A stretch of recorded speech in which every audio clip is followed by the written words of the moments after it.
Today we will study about the female hormonal system. That is how the female hormones control the process of oogenesis, ovulation, etc.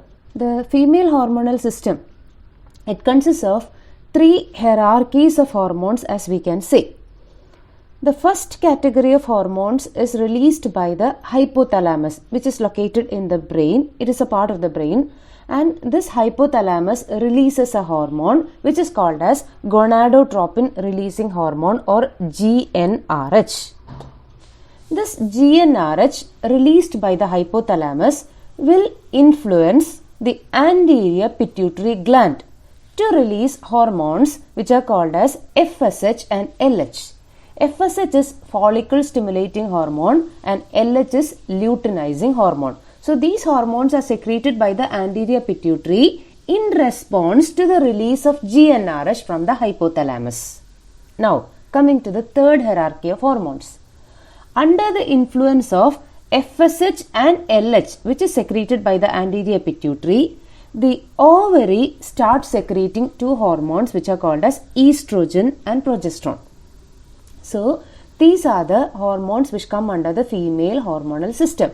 So GnRH is released by the hypothalamus. It influences the anterior pituitary to release FSH and LH. Under the influence of FSH and LH, there will be secretion of estrogen and progesterone from the ovary.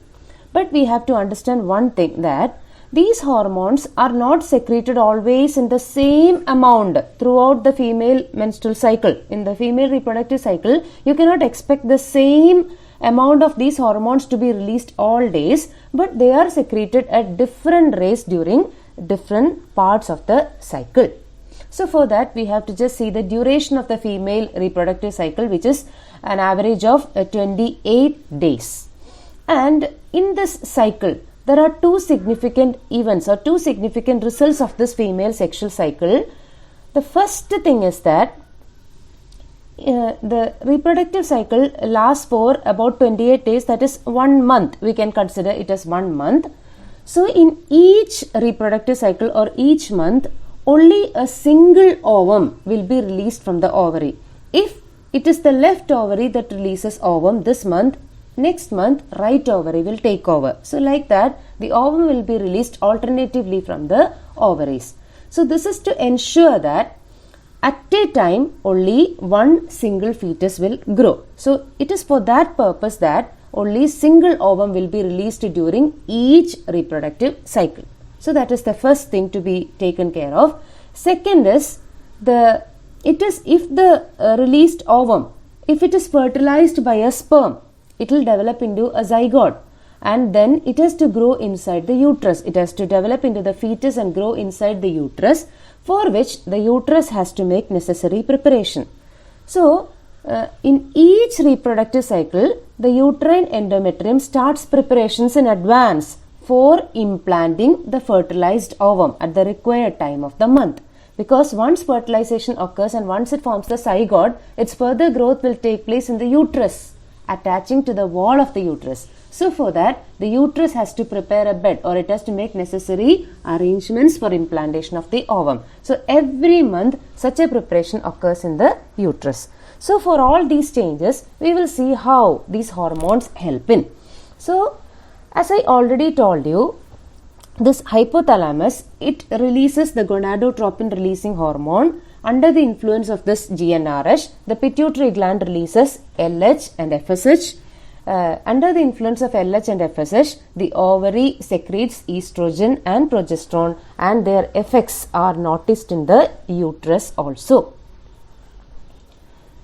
Next, so during the initial days of each female reproductive cycle, the GnRH released by the hypothalamus influences pituitary to secrete FSH and LH, and we can see that there will be slowly increasing concentrations of FSH and LH each day, and the increase in FSH will be slightly greater than LH. So we can see it through this figure, that here you can see this x-axis represents the days of the cycle, and you can see this is FSH, and you can see the amount of FSH which is released by the anterior pituitary. It is only gradually increasing, and LH also is gradually increasing. So that is what we can see. And what is the influence of this FSH on ovary?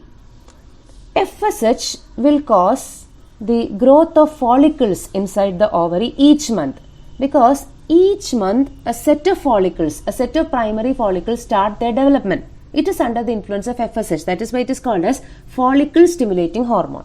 So a set of 6 to 12 primary follicles will start growth and maturation during each cycle under the influence of FSH. And this stage is called as the proliferative stage of growth. And when these follicles grow, there will be granulosa cells in the follicles which is surrounding the oocyte, and the follicle is made up of granulosa cells, and these granulosa cells start secreting a fluid which is called as a follicular fluid, and this follicular fluid contains high concentrations of estrogen. So it is the ovarian follicles who secrete estrogen, and estrogen produces the female secondary sexual characteristics. And we can say that estrogen is released by the ovary or the ovarian follicles under the influence of FSH or follicle stimulating hormone. Now that also you can see through the graph, that is there will be increase in estrogen as days progress. You can see the concentration of estrogen in human female blood increases, and this is under the influence of FSH. And the increasing amounts of FSH and estrogen, they both start promoting the more release of LH. So FSH and estrogens combine to produce LH stimulation, and there will be increase in the amount of LH progressively. So after a week or more of growth of these follicles, there will be at the middle of the cycle, there will be release of ovum from this follicle, and that is called as ovulation. So when I already told you, around 6 to 12 primary follicles will start growth and maturation, but there will be degeneration of all follicles except one. So one of the follicles will start to outgrow all the others.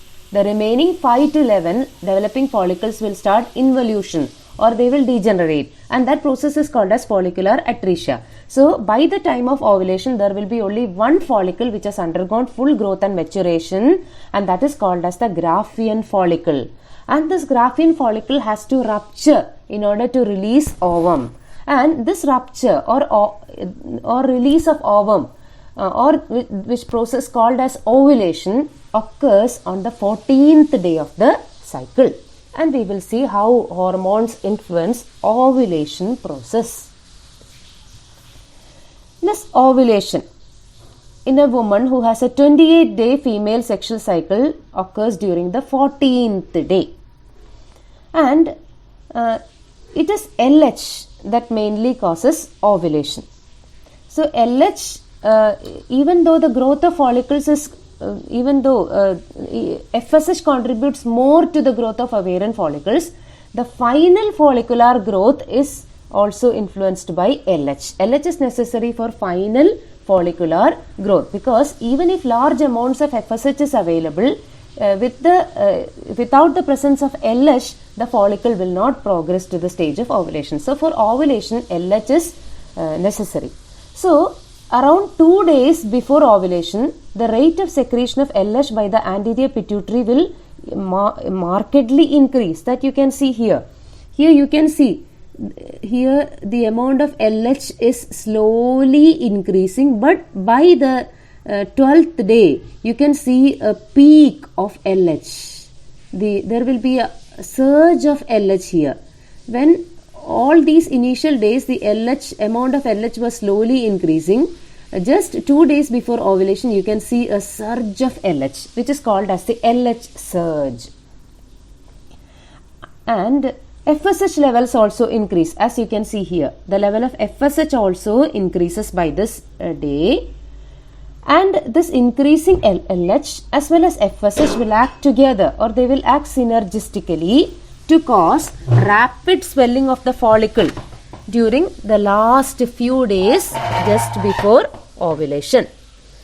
And the LH, not only it influences ovulation, but it also converts the granulosa cells of the follicle as well as the theca cells of the follicle, and they will start doing endocrine functions. That is, they start secreting a hormone which is called as progesterone. So the LH converts the granulosa cells and the thecal cells of the ovarian follicle and convert them to progesterone secreting cells. So now you can see that there will be increase in the amount of progesterone than estrogen. And with all these, mainly under the influence of LH, the follicle will rupture with the discharge of the ovum, and this process is called as ovulation.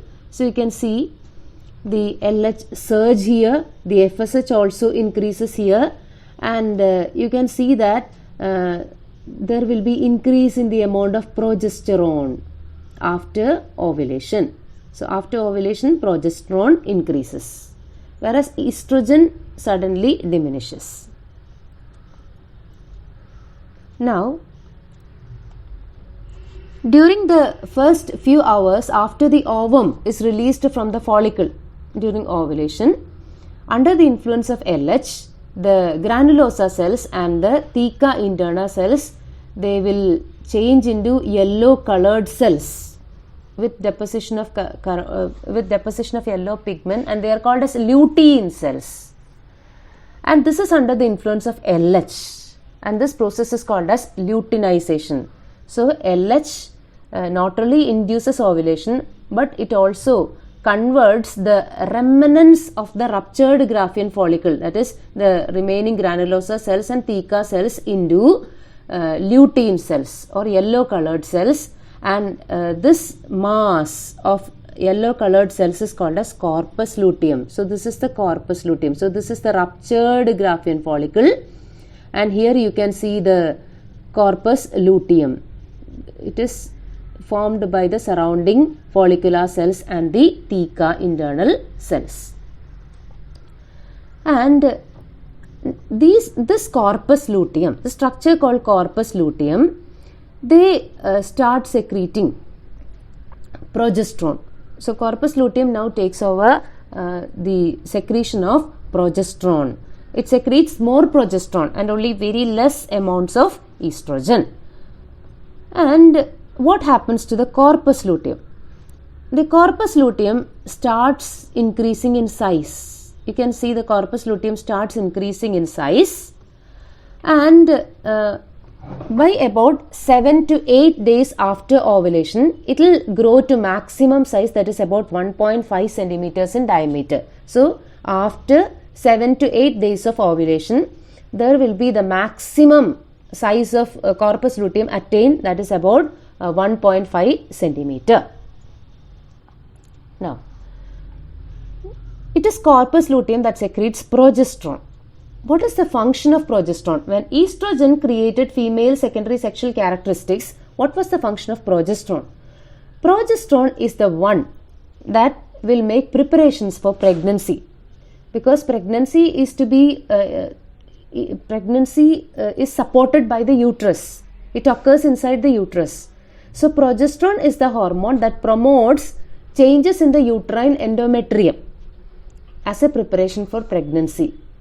And this takes place after ovulation, that is during the second half of the female sexual cycle. So it makes the uterus preparatory for implantation of the fertilized ovum. Every menstrual cycle or during every reproductive cycle, the progesterone prepares the endometrium for receiving the fertilized ovum. Suppose fertilization doesn't occur, what will happen? Now the corpus luteum, after 8 or 9 days of ovulation, this corpus luteum has attained maximum size and it has started secreting enough progesterone for preparations, but the fertilization process has not occurred. Now this corpus luteum begins to involute. It will start degenerating. It will eventually lose its secretory function, thereby decreasing the secretion of estrogen and mainly progesterone. That you can see here. The level of progesterone is gradually decreasing because of the degeneration of the corpus luteum. Estrogen is also decreasing because of the degeneration of the corpus luteum towards the end of the cycle. Towards the ending days of the cycle, we can see there will be lesser concentration of progesterone and estrogen in the female blood. This is because of the degeneration of the corpus luteum. And what happens? Now, with very less amount of progesterone, there will be degeneration of the wall of the endometrium of the uterus. The blood vessels and the tissues in the uterine wall start rupturing and they will be discharged out of the female body through the vagina. And this process is called as menstruation. And what is the fate of corpus luteum? Corpus luteum, meanwhile, will lose its yellow color about 12 days after ovulation, and it will be remaining as a scar in the ovary, that is called as corpus albicans. So it will be left out as a scar in the ovary. It is called as corpus albicans. So this is the corpus albicans. And in the following weeks, this is replaced by connective tissue, and by months it will get absorbed. So this is what happens to the corpus luteum. If fertilization doesn't occur, it will get converted to the scar which is called as corpus albicans. So we can say progesterone is the pregnancy hormone because it supports pregnancy. It will prevent violent contractions of the uterine endometrium, and it will make the uterine endometrium rich with blood vessels and other tissues, other secretions, which will all facilitate the implantation of the ovum. And when progesterone levels decrease, the uterine endometrium, the uterine wall starts contractions. It was progesterone who stopped the contractions of the uterus so far. But now with decreasing levels of progesterone, the uterine contractions get started, and this will lead to the discharge of menstrual blood and its contents. Suppose pregnancy occurs. The fertilized ovum will be, or the zygote will be implanted to the uterine wall. Here you can see the fertilized ovum has implanted to the uterine wall, and it reaches a stage which is called as the blastocyst stage. This blastocyst consists of a region which is called as the syncytiotrophoblast. The syncytiotrophoblast of this fertilized ovum or the blastocyst or the growing embryo, it secretes a hormone which is called as HCG, which is very important. HCG secreted by the syncytial trophoblast of the developing blastocyst or the embryo prevents degeneration of the corpus luteum, because now pregnancy has been established. So the corpus luteum cannot degenerate, and this corpus luteum is actually maintained by HCG, which is secreted by the syncytial trophoblast of the blastocyst or the embryo. If there was no pregnancy, the corpus luteum would degenerate. But if pregnancy occurs, HCG produced by this syncytial trophoblast maintains the corpus luteum, which will continuously remain functional throughout the first 20 weeks of pregnancy. And by this time, the placenta develops. The placenta is the ground where exchange of fetal blood and exchange of materials between fetal blood and maternal blood takes place. And by this time, by around 20, the corpus luteum will remain up to 20 weeks of pregnancy. And by this time, the placenta starts developing. And after the degeneration of corpus luteum, by this time, the placenta will assume the secretion of progesterone and estrogen, which will maintain pregnancy until childbirth. Now we will go to certain aspects in the secretion of estrogen and progesterone, which is showing negative feedback effects. This estrogen and progesterone is having feedback effects on LH and FSH secretion. Estrogen, even in small amounts, has a strong inhibitory effect on the production of LH and FSH. And along with progesterone, it is able to inhibit the production of LH and FSH, because it is under the influence of FSH that estrogen is produced. But with increasing concentrations of estrogen, it will have a negative influence on anterior pituitary, thereby reducing the production of FSH and LH. This is called as negative feedback loop, and this operates mainly on the anterior pituitary directly and to some extent on the hypothalamus. So, increasing amounts of estrogen will lead to a negative feedback effect, which will decrease further FSH and LH secretion from the anterior pituitary. And this progesterone is also having an inhibitory effect, but not as much as estrogen. A positive feedback effect of estrogen also is there, but that occurs just before ovulation, and it is that estrogen that leads to the LH surge. The anterior pituitary secretes greater amounts of LH for 1 to 2 days before ovulation, and it is suggested that it is estrogen that has a positive feedback effect for stimulating the production of LH. So, this LH surge is said to be influenced by the positive feedback effect of estrogen, and this is just opposite to the normal negative feedback of estrogen that occurs during the remainder of the female monthly cycle. So, usually estrogen and progesterone is having a negative feedback effect, but only during LH surge we can see there is a positive feedback. Before winding up, we will just see the secondary sexual characteristics of female which are produced under the influence of estrogen. This estrogen produces certain characteristics which are unique to females. They are called as the secondary sexual characteristics. So, we will just go to them. First one is that there will be enlargement of breast and the erection of nipples, and the body hair will be lesser in females compared to the males, but the body hair will be more prominently seen in the underarm and the pubic region. So, there will be body hair in the underarm as well as the pubic region, and there will be greater development of the thigh muscles behind the femur rather than in the front of it. So, thigh muscles will be developed more behind the femur. Femur is the thigh bone. Then the hips are widened. The waist to hip ratio is smaller compared to the male. So, this is the waist and this is the hip. So, the waist to hip ratio will be smaller when compared to the males. Smaller hands and feet than men. Rounder face. Smaller waist when compared to men. Then there will be the localization of fat, the changed distribution in the weight and fat. There will be more fat and fat deposits in the buttocks region, the thigh region as well as the hip region. So, there will be more localized fat in these regions compared to males. And the female external genitalia, which consists of the labia majora, the vulva, etc., grow more prominent and undergo changes in color. So, these are the influences of estrogen in producing the female secondary sexual characteristics of female.